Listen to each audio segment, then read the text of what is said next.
महाराज जी, पूज्य भाई जी ने आपके श्रीमुख से सुना था कि जब आप कृष्ण में हो जाओगे तो कृष्ण जी की प्राप्ति हो जाएगी, ऐसा आपको बोला था। उसी प्रकार मैं शिव जी की प्राप्ति करना चाहता हूं, तो शिव में कैसे बन सकता हूं? निरंतर नाम जप करो, श्याम सदाशिव श्याम सदाशिव श्याम सदा। जब पवित्र हो तो गुरु द्वारा प्रदत्त यदि मंत्र हो तो पंचाक्षरी मंत्र जपो, और यदि गुरु ने अभी मंत्र नहीं दिया तो श्याम सदाशिव हर समय जपो, शिव शिव शिव शिव श्याम सदाशिव। महाराज जी, क्या अनन्यता प्रसाद निष्ठा, धाम निष्ठा, वस्त्र निष्ठा आदि निष्ठा लेने से आती है, या अंतर्मुखता में एक निष्ठ होकर अपने गुरु चरणों के आश्रित रहने? नहीं, लेने से भी आती है, हमें लेना चाहिए, ये निष्ठा लेनी चाहिए। स्वीकार करने से ही तो होगी कि जिसमें हमारी श्री जी ने भोग नहीं पाया हम भोग नहीं पाएंगे। अगर हमें कभी भी गृहस्थी में टाइम मिलेगा तो भाग के वृंदावन आएंगे, हम और कहीं नहीं जाएंगे, क्योंकि धाम निष्ठा है ना, तो हम भाग कर वृंदावन आएंगे। एक दिन का भी समय मिला तो हम भाग कर वृंदावन आएंगे। देश विदेश हम जाकर के मनोरंजन नहीं करेंगे। धामनिष्ठ अगर उसको फुर्सत मिली तो हफ्ता 10 दिन 5 दिन 2 दिन वो धाम में व्यतीत करेगा, परिक्रमा लगाएगा, भगवान नाम कीर्तन करेगा, यमुना जी, बिहारी जी, राधा वल्लभ जी, राधा रमण जी, इनसे नेत्र में नेत्र मिलाएगा, जीवन कृतार्थ करेगा। तो ये हमें स्वीकार करना होगा कि मुझे जब फुर्सत मिलेगी, तो जैसे छुट्टी मिलती है तो लोग अपने घर भागते हैं ना, ऐसे हमारा घर धाम है, हमें हमारे प्रिया प्रीतम विराजमान है। और जहां हमारे प्रभु ने भोग नहीं पाया वो चीज हम अपनी जबान पे नहीं रख सकते। हम चाहे जिस देवी देवता के सामने जाएं, जय अपने प्रभु की बोलेंगे। मान लो जैसे हनुमान जी की आरती हो रही तो हमें मर्यादा है कि खड़े हो जाना चाहिए। हनुमान जी की आरती हो रही, हमें दिखाई दे रहा है, हम हाथ जोड़कर खड़े हो गए और आरती संपन्न हुई, अंदर से बोले राधा वल्लभ लाल की जय, अपने चल दिए।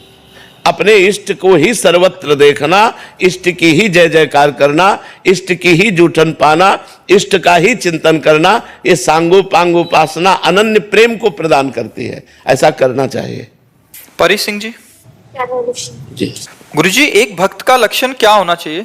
निरंतर भगवान का सुमिरन और भगवान के प्रतिकूल आचरणों का त्याग।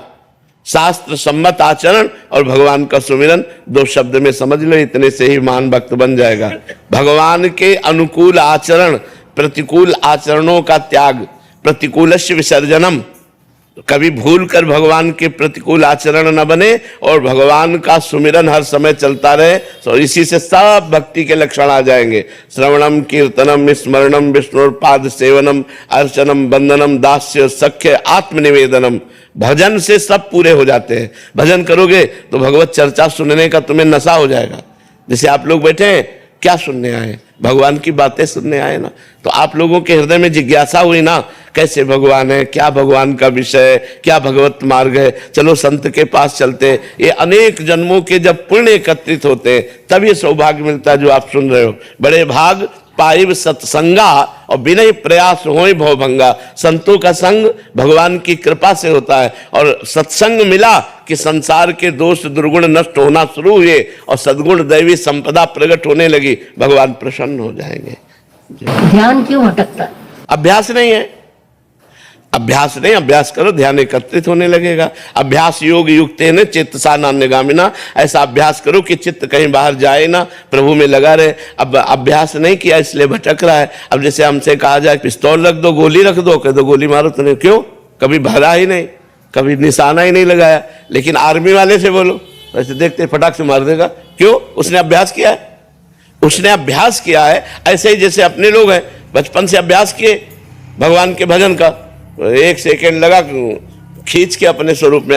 अब आपने अभ्यास संसार का किया है, तो जब माला लेके बैठोगे तो देवरानी नजर आएगी, दमाद नजर आएगी, बेटी नजर आएगी, परिवार नजर आएगा। उसने ये कहा था, उसने वो कहा, और माला चल रहा है। क्योंकि अभ्यास नहीं किया ना, तो मन भटक रहा है। अभ्यास करो, अभ्यास योग युक्तेन चेतसा नान्यगामिना। भगवान कह रहे तुम्हारा मन कहीं जाए ही ना, ऐसा अभ्यास करो। तो धीरे धीरे नाम जप करो, धीरे धीरे अभ्यास से वो क्रमशः धीरे धीरे बस में हो जाता है। महाराज जी, मैं गृहस्थ आश्रम में हूँ। महाराज जी, गृहस्थ आश्रम के सत्कर्म, यजन, याजन, अध्ययन, अध्यापन, दान, प्रतिग्रह, महाराज जी इसका विवरण।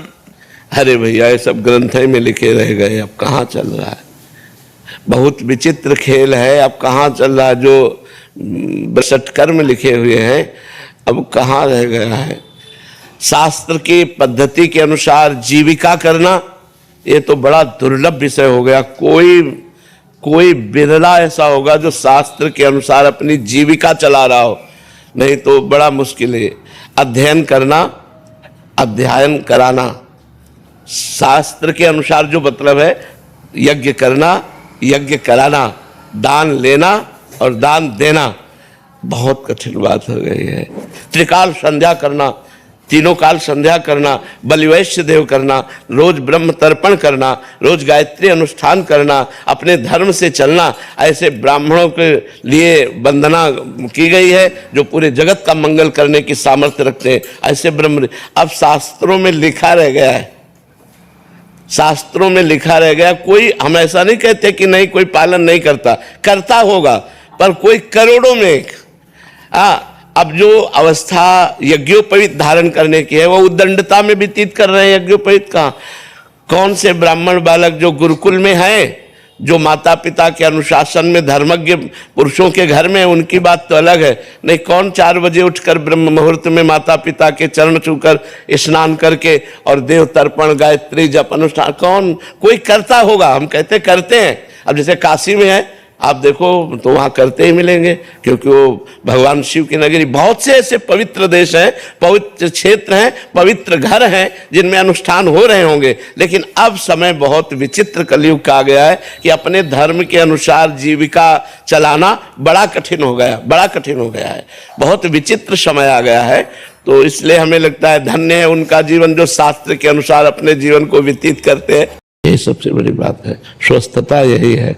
और अगर भगवत चिंतन छूट गया तो स्वस्थ शरीर होते हुए भी अस्वस्थ है वो। काम क्रोध लोभ आदि जो दोष है ये अंदर व्यथित करते रहते हैं। जो भगवान का निरंतर चिंतन बन जाए तो जीवन की सार्थकता है। कृष्ण नाम और कृष्ण स्वयं एक है। अगर हमारी जिह्वा में कृष्ण नाम चल रहा है तो श्री कृष्ण मूर्तिमान नाम रूप से हमारी जिह्वा पे विराजमान है। जब नाम जिह्वा में निरंतर चलता रहेगा तो देखिए रूप नाम आधीना, फिर श्री कृष्ण का रूप आ जाएगा। और श्री कृष्ण का रूप साक्षात मन्मथ मनमथा, जो दिव्य आत्मस्वरूप गोपिकाएं हैं वो व्यथित हो जाती है उनके रूप को देख करके। यहां तक कि प्रियाजू दृष्टि चंपक लते चमत्कृतांगी, देखते ही लालजू को प्रियाजू चमत्कृत हो जाती है।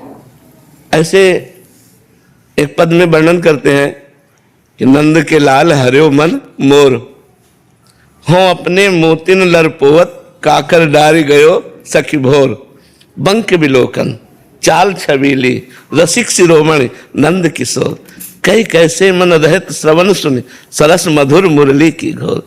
कैसे उस पे भी ललित त्रिभंगी, उस पे भी कोटि कोटि मनमथारी रूप, और उस पे भी महामधुर मुरली वादन। जहां नाम से रूप प्रकाशित हुआ तो उसकी आसक्ति बढ़ती है, अब वो लीला में प्रवेश पाता है, क्योंकि रूपासक्ति ही लीला में प्रवेश कराती है। और लीला में प्रवेश हो जाना ही वैष्णवों का परम धर्म है, परम लक्ष्य है। यही आकांक्षा है कि हम प्रिया प्रीतम की लीला में सम्मिलित हो जाएं, हम उनकी लीला के पात्र बन जाएं, हम उनकी लीला को दर्शन कर पाएं। तो इसका मूल नाम है।